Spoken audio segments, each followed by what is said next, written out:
I am here to tell you that I think the Gavroche to MC pipeline makes an extraordinary amount of sense, and we should be paying more attention to it. Willkommen, bienvenue, oh my god, hey, welcome back to my theatre-themed YouTube channel, or hello to you if you are listening to my voice on podcast platforms. My name is Mickey Jo, and I am obsessed with all things theatre, and today is a very exciting day because we have just learned who will be taking over the iconic roles of the Emcee and Sally Bowles in the ongoing West End revival of Cabaret at the Kit Kat Club later this year. The production, which opened a few years ago, originally starring Eddie Redmayne and Jessie Buckley, currently features Marisha, Wallace and Billy Porter in these leading roles, and it has now been announced that Hannah Dodd and Rob Madge are the next to take over. Very different casting to the current occupants of the roles, also very different to the current casting over on Broadway, where in the same production at the August Wilson Theatre, Eva Noblezada and Orville Peck are playing those roles. But it's also particularly exciting for a handful of reasons that I would like to discuss today. So if you know nothing about this production, I'll give you a little bit of background very briefly, because I'm aware I talk about Cabaret a lot on here. I've seen the show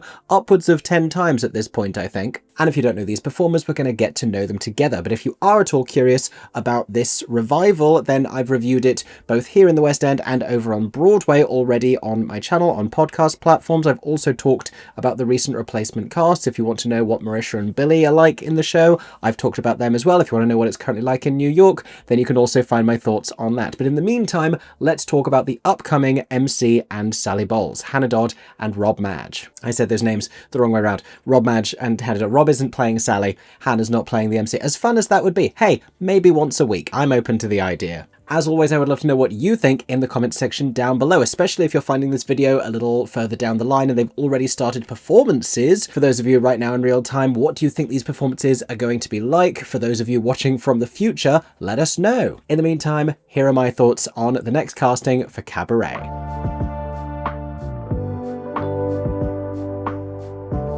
So Cabaret, to my mind, one of the greatest book musicals of all time. It's based on the play I Am a Camera, which in turn is based on the Christopher Isherwood novel Goodbye to Berlin. It was adapted for film with Joel Grey and Liza Minnelli, and there have been a handful of different iconic stage productions. There was a particularly prolific revival by Sam Mendes that started here in London, but then enjoyed significant success over in New York, starring Alan Cumming both times around. Back here in London, meanwhile, a revival by Rufus Norris in the mid-2000s, subsequently toured around the country for many years before, in late 2021, director Rebecca Frecknall took over the Playhouse Theatre, reconceiving it as the Kit Kat Club in an atmospheric, semi-immersive revival of the show, co-conceived by and starring Hollywood star Eddie Redmayne as the MC, alongside the brilliant Jessie Buckley. They were fantastic, and I can still remember when they were in the show and people were talking about how great these performances were, and, you know, they were saying for such a prestigious show and for these huge roles and for these amazing Olivier Award-winning performances. I mean, it swept the Oliviers that year with all 4 acting categories, as well as the show winning Best Revival. People were saying, how on earth are they going to replace these two? It's going to need A-list casting. And the show has been very clever in terms of its replacement casting, because they were succeeded by Fra Fee and Amy Lennox, both of whom have worked on screen, but who have also had huge success on the stage. And ever since, we have seen Cabaret bringing in a lot of brilliant names who really deliver the goods. There are varying amounts of stage experience. You know, you get some actors like Luke Treadaway and Adam Gillen who have worked a little bit on screen, but are more known for their stage roles. Leighton Williams and John McCrae probably also fit into that category.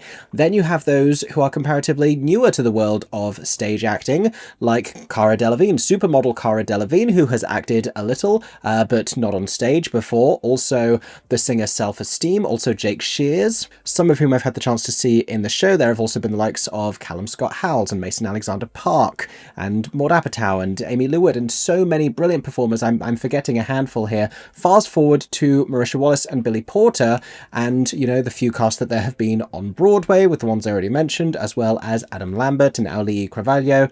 And, you know, we've had so many diverse talents in the show who have had the opportunity, because the material in the production is quite malleable, to adapt it to their own skill sets and bring a little more of their own interpretations to the characters, particularly with the MC. So let's talk first of all about Rob Madge as the MC.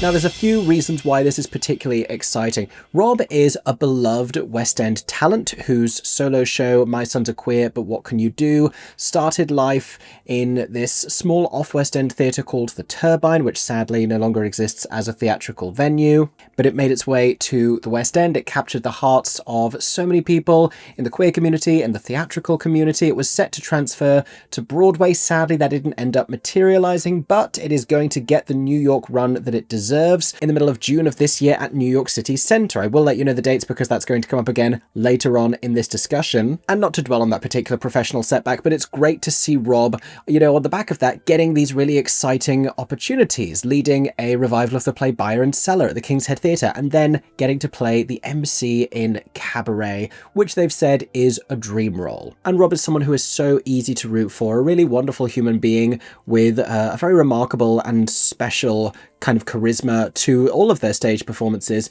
who also advocate for really important things, for inclusivity, for acceptance of the queer community, of the trans community. Rob is also the latest of a handful of non-binary performers to be a part of this production. I've had the chance to see a few different non-binary performers play the MC in multiple versions of Cabaret, and I think there are roles in which that aspect of a performer's identity is scarcely a factor, and there are also roles in which it enhances something a little bit. And the MC is a character who is scarcely defined by their own individual characteristics, at least in this production. There have been previous versions, like the Sam Mendes version, that focused on the MC's tangible identity, and here the MC has always felt a little bit more representative of a concept. Does the MC represent a community of people? Does the MC represent the city of Berlin? Does the MC represent the country of Germany in the way that we see their aesthetic shifting over the course of this two-act show, with all of the different costuming and makeup that happens? A little more background on Rob for those of you who don't know their history. They actually began their professional career as a child actor, as Michael Banks in Mary Poppins, as a Gavroche in Les Miserables. If you've seen the 25th anniversary concert recording of Les Mis at the O2 Arena with Alfie Boe and Nick Jonas, Rob is the amazing Gavroche in that production, who I thought was incredible for years before I had the chance to meet them and then see them performing as an adult, also as the Artful Dodger in a revival of Oliver. And I think there's a quality in both of those two young characters, less so in Michael Banks, who is pretty much just, trying to figure out what's going on with the random woman flying into his house via umbrella, but a quality in Dodger and Gavroche, who are already very similar, in which, they address the audience, and there is a kind of a showmanship to those characters as well. I think there is certainly a pipeline here from great Gavroche to really great MC that I would like to see explored more. I'm not saying that every actor who has played Gavroche, looking at you, Nick Jonas,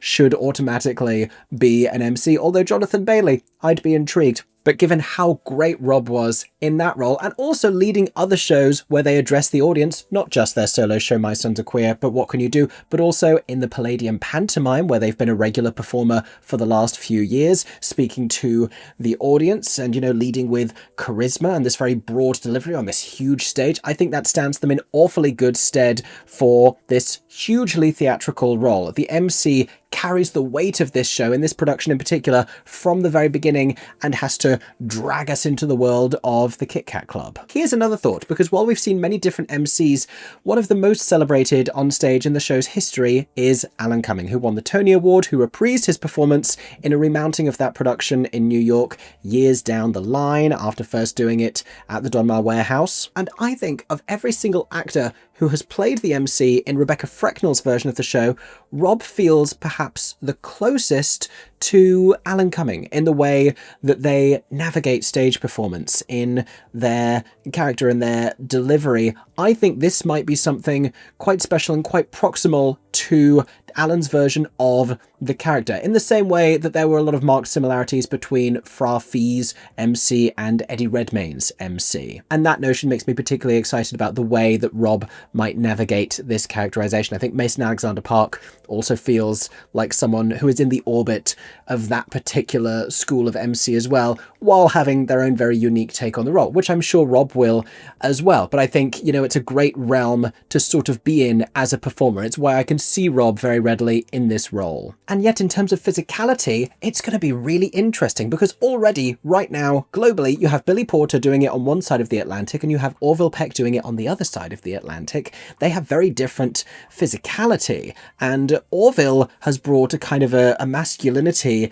and a dominance to the role that I hadn't seen previously whatsoever. It really startled me and it really worked. And Rob Madge is going to have a very, very different physical quality because Rob is of shorter stature. So those moments where we see the MC given the opportunity to be menacing and insidious, very interested to see how that goes. There's also one particular performance flashing on my mind. I think it was a Roles Will Never Play concert where Rob sang Naughty from Matilda, a show that Rob had performed in as a child actor but played a role that was cut during the out-of-town tryout, RIP. But that particular performance, as I remember, turned into something of a protest in support of trans rights, and Rob was like brandishing a flag that they produced on stage and denouncing recent comments made by the then Conservative Prime Minister. Obviously now everything's fine and we live in a much better place for trans people. I'm joking, it's the apocalypse. But I can so see the particular passion that Rob is going to bring to those Act 2 moments and to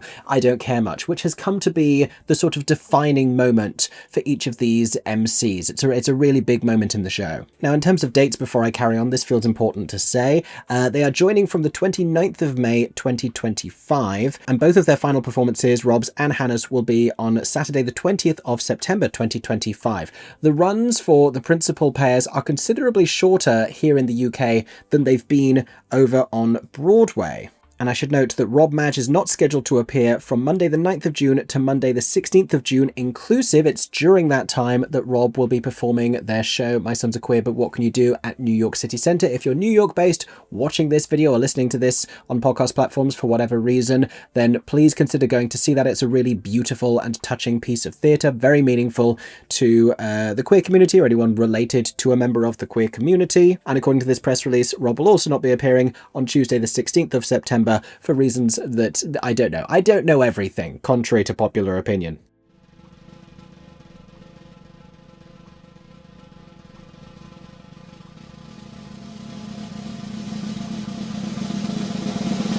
Now let's talk about Hannah Dodd, and this is going to be a learning moment for me today because this is not a performer who I was previously familiar with, and it can go that way sometimes with cabaret casting because they draw on the world of musical theatre talent, but these producers, very smart producers when it comes to casting these leads, have also been bringing in people from the TV and film world. We've had a lot of alumni of like Heartstopper and Sex Education, and Hannah Dodd is best known as the alumnus of another very popular Netflix series, Bridgerton. She appeared in the 3rd season as Francesca Bridgerton. Did Netflix have money in cabaret at the Kit Kat Club in the West End, or is this just a wild coincidence? I mean, they should at this point. I'd invest. She's described here as a rising UK star. Hannah trained in musical theatre, there you go, and dance at London Studio Centre, where she graduated straight into her first acting role, playing one of the series leads in Find Me in Paris for Disney, Nickelodeon and Hulu, continuing in the role for a further 2 seasons. A lot of these performers do this. They train in theatre and specifically musical theatre,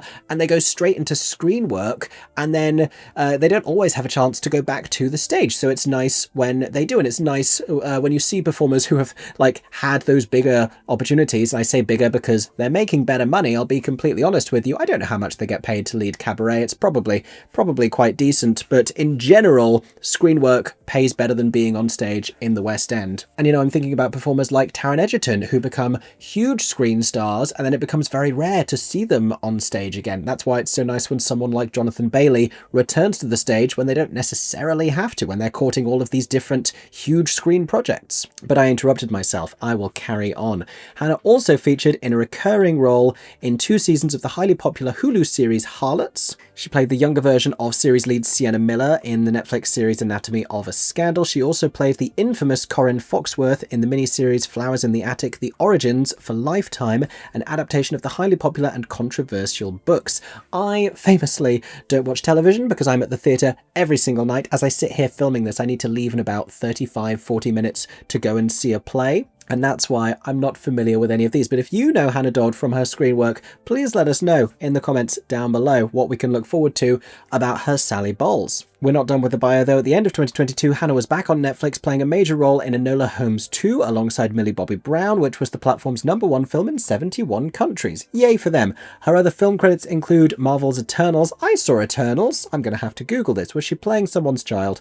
And Fighting with My Family and Family Secrets. Most recently, she can be seen in The Road Trip for Paramount Plus and is currently filming season 4 of Bridgerton. Cabaret, though, marks Hannah's West End and stage debut. So trained in musical theatre and dance, but has been so busy working on all of these major TV projects that this is actually going to be a West End and stage debut, which is a really big moment. Now, there are some dates here when Hannah Dodd is not scheduled to appear in the production. They include the matinee on Wednesday the 4th of June, the evening performance on Thursday the 12th of June, the Wednesday matinee on the 18th, the evening of Thursday 26th, the Wednesday matinee on the 2nd of July, the evening on Thursday 10th, you can see a pattern here, matinee on Wednesday 16th, evening on Thursday 24th of July, Wednesday 30th of July matinee, Thursday 7th of August evening, Wednesday 13th of August matinee, Thursday 21st of August evening, Wednesday 27th of August 2 p.m, Thursday the 4th of September 7:30 p.m, Wednesday 10th of September 2 p.m, and Thursday the 18th of September 7:30 p.m. So essentially she's doing 7 shows a week with an alternate doing the 8th performance. That alternate is Anne-Marie Wojner,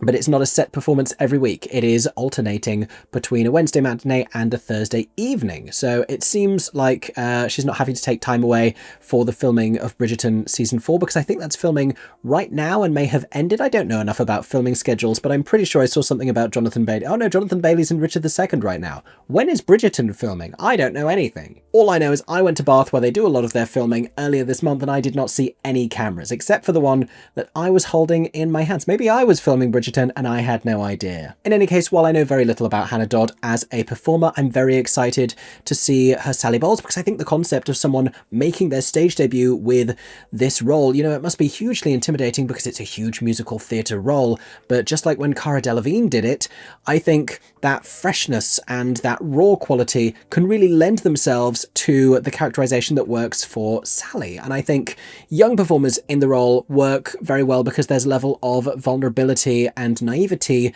that they can bring to it that also work very well. As I said though, please feel free to weigh in the comments, those more familiar with Hannah Dodd's performances, about why you're excited to see her as Sally Bowles. In any case, I cannot wait to go back to this production. This is going to be my 13th visit, I think. At this point, I've objectively lost track of how many times I have been to the Kit Kat Club. All I know is I need to come up with yet another outfit because I refuse to go into that glorious, stunning, stylish venue wearing just anything else I'd wear on the street. We once again need to come up with something to wear to a cabaret gala. And if I get the chance to go and see this next cast at Cabaret, you can bet I will be back here letting you know about both of their performances. I really hope I get a chance to go and support Rob because they've been very supportive to me actually over the last year, and so I'm very much looking forward to getting to applaud them as the MC. Do you have plans to get tickets to go and see this next combination of casting at Cabaret? Let me know along with all your other thoughts in the comments. And thank you so much for listening to this exciting West End Theatre News update. I will be back very soon with more West End and Broadway news, with more reviews. Make sure you're subscribed and or following me on podcast platforms. In the meantime, I hope that everyone is staying safe and that you have a stagey